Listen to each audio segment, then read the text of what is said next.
কোনো না কোনো জায়গায় সম্ভবত এক ধরনের ঋণ তৈরি হয়েছে, যে ঋণটাকে আপনারা পরিশোধ করতে গিয়ে গণভোটকে অ্যাভয়েড করতে হচ্ছে। এটা খুবই ডেঞ্জারাস কথা। মানুষ 4 কোটি 5 কোটি লোক এর পক্ষে রায় দিয়েছে, এটাকে অ্যাভয়েড করতে হচ্ছে কোন ঋণের কারণে? কোথায় নাকে খত দেওয়ার কারণে? কোন জায়গায় নাক পাশে আবদ্ধ হয়েছেন, যে নাক পাশে আবদ্ধ হওয়ার ফলে 4 কোটি 5 কোটি লোকের ভোটকে অ্যাভয়েড করতে হচ্ছে? আর না হলে জনগণের দল বলেন, আপসহীন নেত্রীর দল বলেন, শহীদ প্রেসিডেন্ট জিয়াউর রহমানের দল বলেন, বর্তমান তারেক রহমান সাহেবের দল বলেন, প্রাইম মিনিস্টার, কোনো এক জায়গায় মানুষের দলেই যদি বলেন, মানুষের ভোটের কথাই যদি বলেন, তাহলে 5 কোটি লোকের ভোটকে যদি অ্যাভয়েড করে বিশেষ কোনো জিনিস অ্যাচিভ করতে চান, তখন একজন রিজনেবল মানুষ এই প্রশ্ন উত্থাপন করবে যে 5 কোটি লোকের চাইতেও বেশি গুরুত্বপূর্ণ এজেন্ডা, আইডিয়া, চিন্তা কোন জায়গায় লুকায়িত আছে যা 5 কোটি লোকের চাইতেও বেশি গুরুত্বপূর্ণ? তা যদি লুকায়িত থাকে তাহলে তা পাবলিশ করেন। তখন মানুষ অ্যানালাইসিস করে, তাহলে এটা কি ম্যানেজড ভোট, এটা কি রিগিং ভোট, এটা কি কোনো জায়গায় খত দেওয়ার ভোট, এটা কি 2-3 জন উপদেষ্টা ওই দল থেকে এই দলে আসার সিমটম কিনা, এই সমস্ত কথা তো মানুষ আলোচনা করবেই।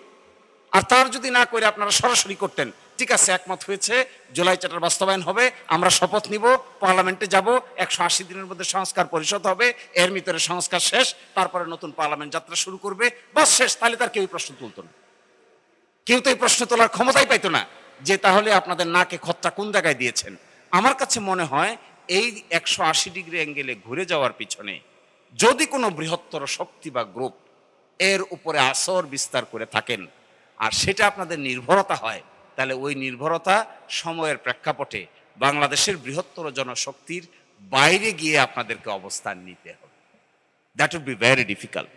এবং গতকালকে বেশ কয়েকটা জায়গায় আমি দেখেছি নতুন প্রজন্ম, ইভেন মহিলারা, আলট্রা মডার্ন মহিলারা, তারা সিরিয়াসলি বলছেন যে আসলে কি কারণে, কোন পিছুটানের কারণে আমাদের দেওয়া হা ভোটকে নিগেট করে দিয়ে ভিন্ন একটা জিনিসকে চেপে ধরতে হচ্ছে, ওটা কি?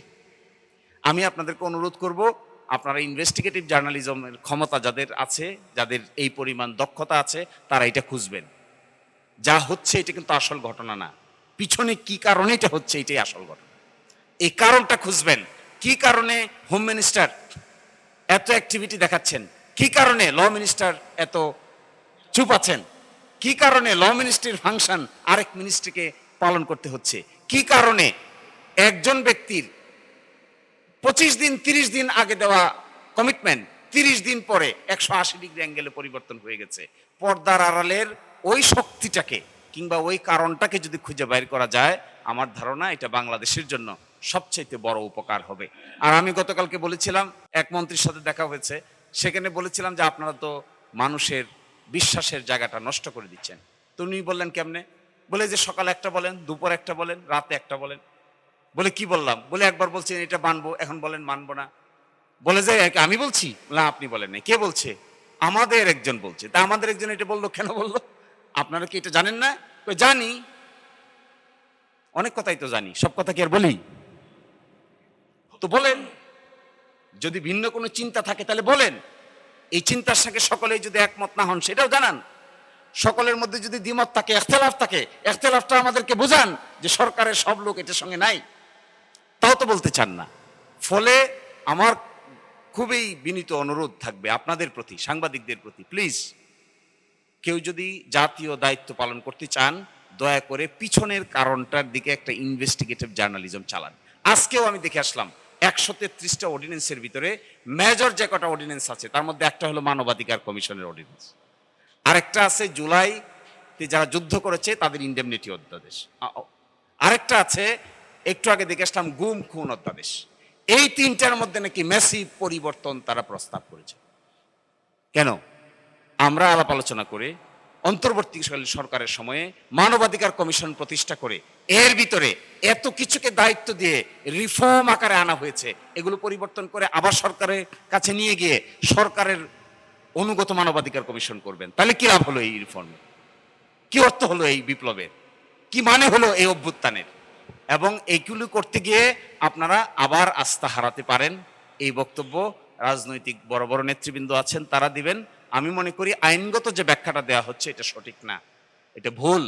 এই ব্যাখ্যা যদি তারা দেন তাহলে তারা পঞ্চম সংশোধনী মামলার জাতাকলে নিজেদেরকে আবার ফেলার ব্যবস্থা করছেন। একটা ফ্যামিলি কার্ড আপনি দিলেন কি দিলেন না, এটা একটা টাকা পয়সার ব্যাপার, কিন্তু জুলাই সনদ বাস্তবায়ন কেন্দ্রিক যে অভ্যুত্থানের বৃহত্তর শক্তিগুলো তাদের মধ্যে যদি অনাস্থার পরিবেশ তৈরি হয়, এইটা ওই শীত কেটে চুরিতে ঢোকার পরে মালপত্র নিয়ে দরজা ভাঙ্গে বাইর হওয়ার অবস্থার একটা দশা এখানে দেখা দিতে পারে। আমি এই মামলাটা হওয়ার পরে সরকারপন্থী বড় বড় আইনজীবীর সঙ্গে দেখা করেছি। দেখা করে আমি জিজ্ঞেস করেছি, আপনি কি জানেন এই মামলা হয়েছে? কয় না, আমাদেরকে কেউ তো কনসাল্ট করেনি। আরেকজনকে জিজ্ঞাসা করলাম, এটার সঙ্গে কি আপনি আছেন? বলে না, আমাদেরকে তো কেউ বলে নাই। যে তাহলে এই মামলা করলো কে? মামলাটা ডিজাইন হয়েছে কোথা থেকে? কে কোর্টে নিয়ে যাচ্ছে এই বিষয়গুলো? কয় যারা করছে তাদের সাথে গিয়ে যোগাযোগ করেন। আমি 100% শিওর সরকারের মধ্যে এই ধরনের মামলা মোকদ্দমা কেন্দ্রিক জুলাই সনদকে ঝুলিয়ে দেওয়ার ব্যাপারে এক ধরনের কোঅপারেশন এবং কোঅর্ডিনেশনের অভাব আছে। বিশেষ কোয়ার্টার বিশেষভাবে এই জুলাই সনদ বাস্তবায়নের ক্ষেত্রে সঠিক পথ অবলম্বন করা হোক, এটা না চেয়ে কারো কারো ব্যক্তিগত খায়েশ কিংবা চিন্তা ভাবনার বহিঃপ্রকাশ আধিপত্যবাদের মতো আমাদের উপর চাপিয়ে দেওয়ার এক ধরনের বাস্তব নমুনা দেখা যাচ্ছে। তো আমি অনুরোধ করব, আমাদের সকলের দায়িত্ব হবে পার্লামেন্টের ভিতরে এবং বাইরে। এখনই মনে হয় সরকার দলীয় পার্লামেন্টারিয়ানরা, বিরোধী দলীয় পার্লামেন্টারিয়ানরা পার্লামেন্টে বসে মিটিং করছেন। ভিতরে এবং বাইরে আমাদের সকলের, আর কোর্টের ভিতরে তো আমরা আছি, যতটুকু আমাদের জীবন আছে, যত সময় আমাদের নিঃশ্বাস আছে, ততক্ষণ পর্যন্ত জুলাই সনদ আইনের দৃষ্টিকোণ থেকে অসাংবিধানিক ঘোষণা করে দিতে পারবে। এর বিরুদ্ধে যত ফাইট করতে হয় আমরা শেষ পর্যন্ত ফাইট চালিয়ে যাব ইনশাআল্লাহ। আর এর বাইরে এখানে যারা নেতৃবৃন্দ আছেন, বড় বড় রাজনৈতিক দল এবং বাংলাদেশের বড় বড় উলামায়ে কেরাম, তাদের প্রতি আমার অনুরোধ থাকবে, এনসিপি এখানে মনে হয় আসে নাই, সকলে মিলে এই জিনিসটাতে কখনোই ছাড় দেওয়া ঠিক হবে না। এটা এমন, লাস্ট কথাটা হলো আমার এটা, সাংবিধানিক সংকট তৈরি তারাই করছেন। আচ্ছা বলেন, গণভোট যে অনুচ্ছেদে আছে, একই অনুচ্ছেদে একই দিনে জাতীয় সংসদ নির্বাচন অনুষ্ঠিত হবে, এই কথাও বলা আছে। তো গণভোট অস্বীকার করলে জাতীয় সংসদের নির্বাচনের কি হবে? আসলে কি এই জিনিসটা ওনারা চিন্তা করছেন না, নাকি আসলে অতি চিন্তা করতে গিয়ে আমার কাছে মাঝে মাঝে মনে হয় এটা কি কম বোঝার ফল নাকি অতি বোঝার ফল? এই দুইটার মাঝখানে উত্তরটা এরকম আসে যে মনে হয় এটা সম্মিলিত কোনো বুঝ জ্ঞানের ফল না। যদি সম্মিলিত কোনো বুঝ জ্ঞান হইতো, কনসালটেশন হইতো, আলোচনা হইতো, থ্রেড বেড ডিসকাশন হইতো, তাহলে অন্তত এই ধরনের পদক্ষেপ নিতে পারার কথা নয়। তো এই জন্য আমাদের সকলের দায়িত্ব হবে এই জুলাই সনদ বাস্তবায়নের জন্য সাংবিধানিক যে সমস্ত বাধা নিষেধ আছে, এই বাধা নিষেধকে ওনারা যেভাবে ব্যাখ্যা করছেন এই ব্যাখ্যা থেকে বেরিয়ে আসতে হবে।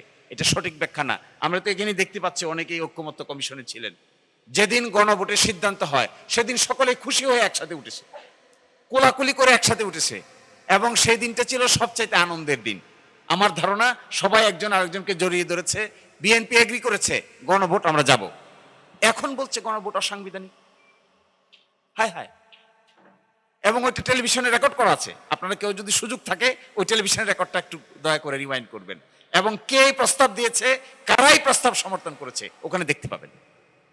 দেখার পরে কোলাকুলি হলো, সবাই একে আরেকজনকে জড়িয়ে ধরলেন, একমত হলো। প্রথম প্রশ্ন ছিল যে একটা সাংবিধানিক আদেশ জারি করা হবে। আমরা সাংবিধানিক আদেশকে ছাড় দিয়ে বললাম ঠিক আছে, সাংবিধানিক আদেশ জারি যেহেতু সকলেই একমত না, বিকল্প রুট নেওয়া হোক। ঐকমত্য কমিশন 5টা অপশন দিয়েছিল। তখন প্রশ্ন আসলো গণভোট। গণভোটের কথা যে আসলো সকলেই একমত হয়ে গেল, ঠিক আছে গণভোট গণভোট গণভোট। এবং আজকে যারা গণভোটের বিরুদ্ধে বলছেন তাদের কণ্ঠ এবং হাত সেখানে দেখতে পাবেন। এটা সঠিক হচ্ছে না। সবাই ভালো থাকবেন। আসসালামু আলাইকুম।